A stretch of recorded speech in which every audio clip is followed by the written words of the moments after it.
Coming up today, 7 economy-related ministries outline their plans for 2016 to President Park Geun-hye. The main focus is on boosting domestic demand and the nation's flagging exports.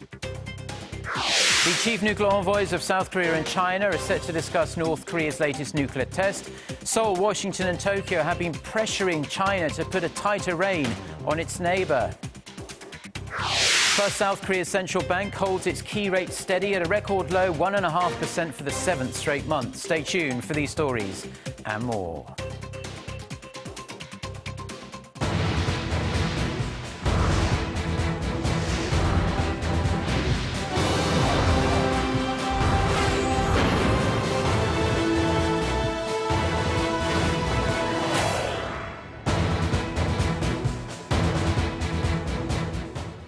Hello, it's noon on Thursday, the 14th of January. You're tuned in to our midday newscast here on Arirang TV. Thank you ever so much for joining us. I'm Mark Broom. Our top story this afternoon. Economy-related ministries have been briefing President Park Geun-hye about their plans for 2016. It's the first of 5 sessions the president will have with various government bodies. Our economics correspondent Hwang Ji-ae starts us off. A total of 7 economy-related government offices in Korea, including the finance and trade ministries, reported their policies for this year to President Park Geun-hye on Thursday. The focus is on boosting domestic demand and exports that are facing risks from uncertainties like the slowing Chinese economy. The government has pledged to front-load this year's budget in the first 3 months. The amount will be around $6.5 billion more than that executed in the same period last year. It has also vowed to regularize major sales events to boost spending. A massive discount event will take place every November. We will also improve regulations related to visas and duty-free shops to prop up consumption by tourists. Korea also aims to maximize the benefits coming from its FTA with China by providing training programs for 25,000 exporters that don't know how to get the most out of the trade deal. The ministries have put an emphasis on easing regulations to boost investment and come up with new growth engines. Designating regulation-free areas across the country is part of the plan. Policies to defuse the threats posed by snowballing household debt include using a state housing fund to switch mortgage loan holders' short-term loans into longer-term loans and swap loans carrying floating rates into those with fixed rates. The briefings mainly come from the government's economy management plan for 2016 that was released about 1 month ago. There are still 2 policy briefings on the economy to come to ensure that President Park Geun-hye's 3-year economic innovation plan produces tangible results. Each briefing session will focus on fostering growth engines and creating jobs for young people. Hwang Ji-ae, Arirang News.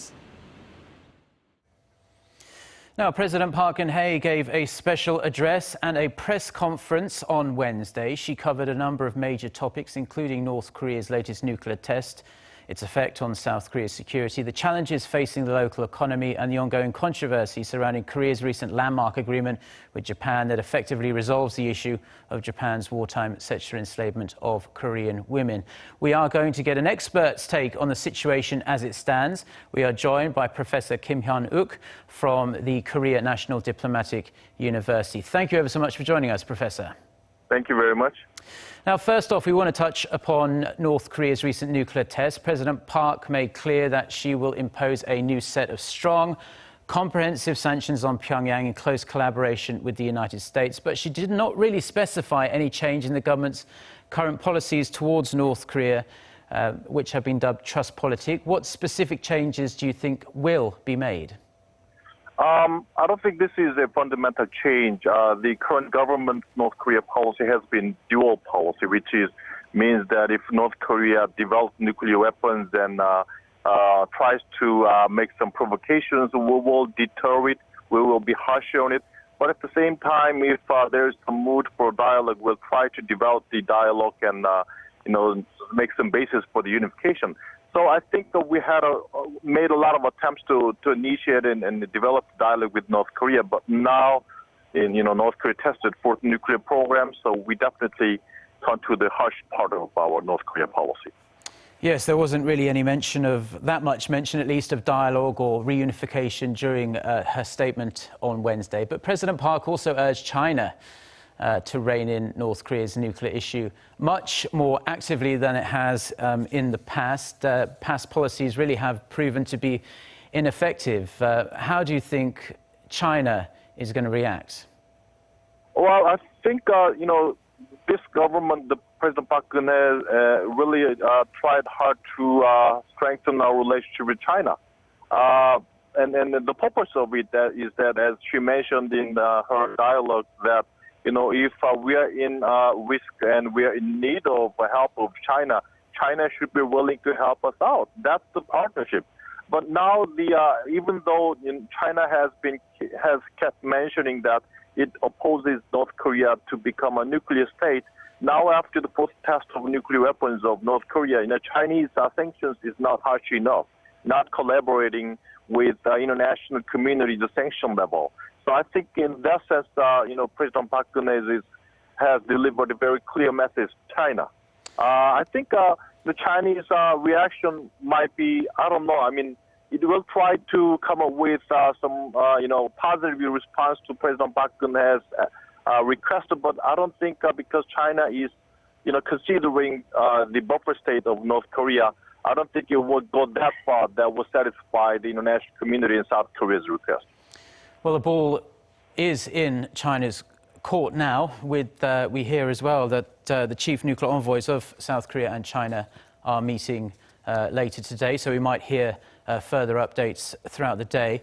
Now, the president, in terms of the economy, she said that the South Korean economy is in a state of emergency as a handful of economy and also security-related bills are stuck in limbo at the National Assembly. What do you think is the best option for a breakthrough at this point? And as a sub-question, can there really be any way out of this standoff? Well, that's a political question, so it's very complicated. There are a lot of calculations and interests of each party and members. So I think now the president has been pushing the National Assembly to pass the bill. Of course, the opposition party would not really listen to it, but I think at least the ruling party members and should be willing to take the request of the president and try hard to pass the bill in January, I think. And just before you go, Professor, there is endless controversy surrounding the Seoul-Tokyo Agreement on Japan's wartime sex slavery against Korean women. And President Park defended that very strongly in her statement and press conference on Wednesday. She says it meets the three conditions the victims demanded. What's your take on this, and was it really a good deal or a bad deal in your eyes? Well, I think the agreement has been really a successful result, I think. When we talk about the, dealing with the comfort woman issues, we usually come up with three issues. First, Japanese government has to recognize this one. And secondly, Japanese government and the Prime Minister has to show a sincere apology. Third, in proving the apology, Japanese government has to make some reparation. And I think this agreement has all of these three elements. The problem is that it is not really about and throughout the process of a legal, resolution, which I don't think is not easy because, think about it, the Japanese Diet, all the Diet members come together, make a special, legal measures to deal with the comfort woman issues. Considering the current Japanese politics landscape, I don't think it's possible. So I think realistically, this is the best deal. Well, thank you very much, Professor. That was Professor Kim Hyun-wook from the Korea National Diplomatic Academy, and he was sharing his insights and expert opinion on those topics stemming from President Park's special address and her press conference on Wednesday. Now, in related news, the chief nuclear envoys of South Korea, the United States and Japan have had their say on North Korea's latest nuclear test. They want to see strong UN sanctions slapped on the regime. They also want China to be more proactive, given its influence over Pyongyang. Kwon So-ah reports. All three sides were in accord about the timeliness of the meeting. Seoul's representative Hwang Jung-guk, the special representative for Korean Peninsula Peace and Security Affairs, and his U.S. and Japanese counterparts Sung Kim and Kimihiro Ishikane held the first of a series of talks among six-party talks members Wednesday, exactly a week after North Korea's fourth nuclear test. They agreed there needs to be a change in approaching Pyongyang. The three countries, South Korea, the U.S., and Japan, have agreed to act in a different manner than in the past. They said as North Korea enacted its nuclear test, despite continued warnings from the international society, they'll respond correspondingly through diplomatic pressure. The three did not yet reveal any details of the negotiations, but they said much of the talks focused on how a proposed United Nations Security Council resolution should sanction North Korea. It's not yet clear when the UN body will adopt the resolution. We exchanged various ideas on when it will be adopted, and a lot of negotiations are being held in New York. As of now, the member states are mediating each of their thoughts. It may take some time, but I can't tell you for sure. Many say the biggest point of focus is how active China, North Korea's closest ally, will be in making the resolution as effective as possible. I hope the Chinese authorities agree with us that we simply cannot take the business as usual approach to this latest provocation. We'll be working very closely with them to come up with a meaningful resolution. I think the Chinese will agree with us. With the results of Wednesday's meeting, Seoul's representative Hwang will head to Beijing Thursday and to Moscow next Tuesday to continue his talks with his respective counterparts. Kwon So-ah, Arirang News.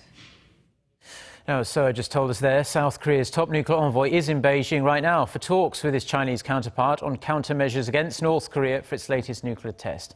Officials say Hwang Jung-guk, Seoul's special representative for Korean Peninsula Peace and Security Affairs, will call on China to play a constructive role in securing a tough new UN Security Council resolution against the regime. Now, Hwang's message to his Chinese counterpart, Wu Dawei, will be based on the agreement reached on Wednesday between the nuclear envoys of South Korea, the US and Japan. They say China should take a stronger approach than it has before. A US-led UN Security Council resolution is in the process of being drafted, but the degree of sanctions China will agree to still needs to be ironed out. US Secretary of State John Kerry has outlined Washington's foreign policy agenda for this year, but made no mention of North Korea or its latest nuclear test. During a 40-minute-long speech at the National Defense University in Washington on Wednesday, Kerry touched on various issues, including the situation in Syria, the implementation of Iran's nuclear deal, the Trans-Pacific Partnership, or TPP, and the Paris Climate Change Agreement. Kerry said Iran would comply with last summer's nuclear deal within days, but made no comments at all about North Korea's nuclear program. This follows a similar move by President Obama. He also didn't mention North Korea in his State of the Union address. Experts believe the US is adopting a tactic of strategic ignorance towards the Kim Jong-un regime, which has refused to restart denuclearization talks and instead forged ahead with its fourth nuclear test. Now, just under 3 months to go until South Korea's general election, public sector workers who plan to run as candidates have until the end of the day to quit their posts. Officials subject to the election rules are civil servants, as well as officials working in government-led organizations and public corporations. Those eyeing a proportional representative seat have until mid-March, or 1 month before the April 13th election. However, a cloud is hanging over preparations as electoral districts, which were declared invalid at the end of last month, have yet to be redrawn or finalised. Some candidates are calling for the general election to be rescheduled to 120 days after the new map is set. Korea's central bank has held its key interest rate steady for January, continuing its wait-and-see approach in order to gauge the effect on the economy amid the lingering uncertainties at home and abroad. Kim Min-ji has the details. It was a widely expected decision. In its monthly monetary policy meeting on Thursday, the Bank of Korea kept its key rate steady at the record low of 1.5% for a 7th straight month. The central bank's decision comes after the U.S. Federal Reserve raised its interest rates for the first time in nearly a decade last December, which sparked concerns it could trigger a massive capital outflow from emerging economies, including Korea. Some analysts have said the Korea Central Bank must raise its own rates to prevent that from happening. However, BOK Governor Lee Ju-yeol has said on previous occasions the Fed's rate hike isn't necessarily a cause of concern at this time, mainly because the move was widely expected and the pace of the increase will be gradual. For now, Korea's central bank is expected to maintain its loose monetary policy in the face of slowing growth in China and market volatility abroad, as well as uncertainties at home. Korea saw its exports fall every month last year, while the country's potential growth rate has also been revised down to the low 3% range for the period between 2015 and 2018. The central bank on Thursday also cut its growth forecast for this year to 3%, down 0.2 percentage points from its earlier projection. Kim Min-ji, Arirang News. Now, Asian shares opened lower on Thursday amid the continual decline in global oil prices and China's volatile financial market. Korea's benchmark Kospi fell 0.97% within the first 15 minutes of the trading session, and at 11:50 a.m. the index was trading 1.35% lower than the end of yesterday's close. Japan's Nikkei index shed as much as 4% in the morning. That's the steepest drop since September. The Shanghai index slipped further on Thursday. It's down 2.6% at its opening as Brent crude dropped below $30 a barrel for the first time since 2004. The losses follow Wednesday's drop in Chinese shares, with the Shanghai Composite Index dropping below the 3,000 mark for the first time in 5 months.